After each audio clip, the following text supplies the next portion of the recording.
का स्वागत कर, जोरदार तालियां एक बार हो जाए। ये हर दिल अजीज है और गरीबों का जो स्टेज पे मौजूद है लोग, ये गरीबों का हर सुख दुख के साथी लोग ये मौजूद है। चुनाव नहीं लड़ रहे हैं। अब बगल में हमारे वालिद साहब है, जिनकी देन है कि आज कार्यक्रम हम सभी लोग यहाँ पर एक साथ इकट्ठा हुए हैं। मंच पे सभी लोग मौजूद हैं और बहुत सारे हमारे दोस्त हमारे मुनव्वर साहब, मुनव्वर भाई साहब, हमारे मालिक वकील साहब और हमारे काजमी परिवार के मुखिया और पूरा काजमी परिवार और सामने बैठे हमारे सभी भाई बंधु और बच्चे, सबको आज स्वतंत्रता दिवस की हार्दिक बधाई। आपको बहुत बहुत मुबारक। साथियों, आज हमने पूर्व सभासद राजकुमार शर्मा को श्रद्धांजलि दिया। इसी के साथ साथ हम देश के आज़ादी के लिए शहीद क्रांतिकारियों को, शहीदों को भी आज इस मन से श्रद्धांजलि देते हैं और उन्हें याद करते हैं। साथियों, जैसा कि आप जानते हैं, बताया भी गया है, हमारे पूर्व भाइयों ने बताया है कि 15 अगस्त 1947 को देश हमारा आज़ाद हुआ, लेकिन कानून अभी वही था। 26 जनवरी को हमारे देश का संविधान लागू हुआ, जिससे हमको अपना प्रतिनिधि चुनने का, अपनी बात कहने का अधिकार मिला। साथियों, इस देश की आज़ादी की लड़ाई में कितनी दुर्दशा हमारे पूर्वजों ने सहा है, इसका अंदाजा हम लोग नहीं लगा सकते। उनको घोड़ों से मारा गया है, उनके ऊपर घोड़े दौड़ाए गए हैं, उनका ऊपर चाबुक चलाया गया है और उन्हें नाना प्रकार की दुर्गति दी गई है। उनको बर्फ के सिल्लियों पर सुलाया गया है, उनको शीशे पर चलाया गया है। लेकिन एक जज्बा था, इस देश को आजाद कराने का एक जज्बा था।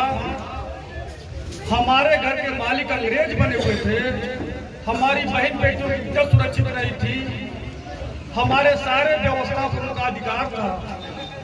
इसलिए हमारे देश के आप जैसे क्रांतिकारी और जागरूक लोगों ने इस देश की आजादी की लड़ाई के लिए अंग्रेजों के खिलाफ मोर्चा खोला, जिसका नेतृत्व बाद में महात्मा गांधी ने किया। और महात्मा गांधी के नेतृत्व में इस देश की आजादी की लड़ाई लड़ी गई। आपको ये जानकर ताज्जुब होगा कि पहले हिंदू और मुसलमान, ईसाई, सिख जितने थे, सभी अंग्रेजों के खिलाफ लड़ रहे थे। 1857 का जो विद्रोह हुआ हमारे देश में इन अंग्रेजों के खिलाफ, अंग्रेजों की नींव हिल गई। उनको लगा कि अगर ये सब एक रहेंगे तब तो हम राज नहीं कर पाएंगे इनके ऊपर। उसके बाद उन्होंने डिवाइड एंड रूल की पॉलिसी चलाया कि हिंदुओं को अलग करो, मुसलमानों को अलग करो, सिखों को अलग करो, तब जाके इस देश पर राज किया जा सकता है।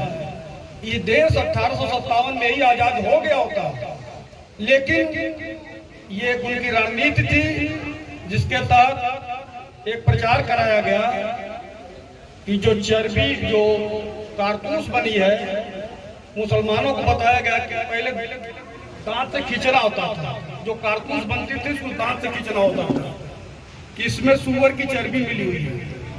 हिंदुओं को कहा गया कि ये जो कारतूस बना है इसमें गाय की चर्बी मिली हुई है। और वहीं से हिंदू मुसलमानों के बीच एक दरार पैदा अंग्रेजों ने किया और उसी परंपरा को कुछ राजनीतिक लोग आगे बढ़ाते जा रहे हैं। अब हमें ये नहीं भूलना चाहिए कि इस देश की आजादी में जहां महात्मा गांधी, भगत सिंह, चंद्रशेखर आजाद का योगदान रहा, वहीं अशफाकुल्लाह खां भी पीछे नहीं रहे। वहीं लड़ाई में वीर अब्दुल हमीद भी पीछे नहीं रहे।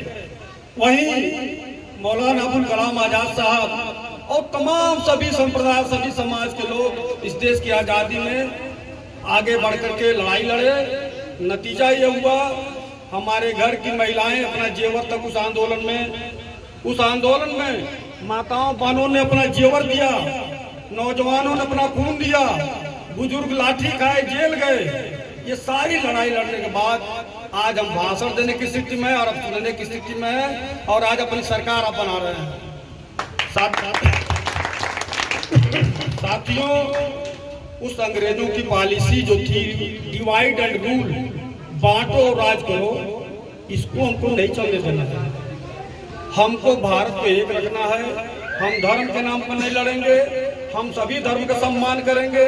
सारे धर्म हमारे हैं, हम एक ही बाप और माँ से पैदा हैं, चाहे उनको आदम हव्वा कह लीजिए, चाहे श्रद्धा मनु कह लीजिए, हम उन्हीं से पैदा हैं और उन्हीं से हम पूरे फल फूल रहे हैं, आगे बढ़ते जा रहे हैं। तो हमें यह नहीं भूलना चाहिए कि हमारे शरीर में भी वही ब्लड है जो हमारे किसी धर्म का मानने वाले भाई में है।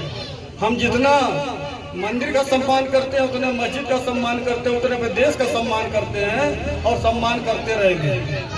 साथियों, ये धर्म के नाम पर जो अपनी दुकान चला रहे हैं, इनसे आप सजग रहिए और सच्चाई को कोई रोक नहीं सकता। सच्चाई तो सच्चाई है और सत्य पराजित नहीं हो सकता, सत्य परेशान हो सकता है। सत्य पर चलने वाले आदमी को तमाम कठिनाइयों का सामना करना पड़ेगा, ये एक दिन विजय उसे भी होगी। इसलिए आप हिम्मत मत हारिए, पूरी ताकत से रहिए, एकजुट होकर के रहिए और ऐसा व्यवहार करिए कि किसी को मौका न मिले कुछ ऊपर से बोलने का। होता क्या है, हमारे कुछ भाई कुछ ऐसा बोल देते हैं, उसको तमाम राजनीतिक दल मुद्दा बना लेते हैं। मैं कहता हूं कि आप भी संयमित रहिए, आप भी संयमित भाषा बोलिए, ताकि किसी को मौका न मिले कि आपके नाम पर कोई राजनीति कर सके।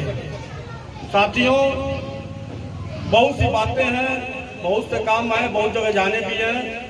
आज मैं इस प्रोग्राम के संचालन करने वाले हमारे फौज भाई, जो बहुत ही लोकप्रिय और बड़े जुझारू व्यक्ति हैं और सबके सुख दुख में चलते हैं, उनको धन्यवाद देता हूं। पूरा काजी परिवार को धन्यवाद देता हूं, आप लोगों को धन्यवाद देता हूं और उम्मीद करता हूं कि कभी धर्म के नाम पर कोई लड़ाना भी चाहे, कुछ बोलना भी चाहे, आप एकदम शांत रहिए। आप शांत रहिए, ऊपर वाला है, बिल्कुल सच्चाई का सत्य का विजय होगा और आप जीतेंगे और कामयाब होंगे। जय हिंद, जय भारत।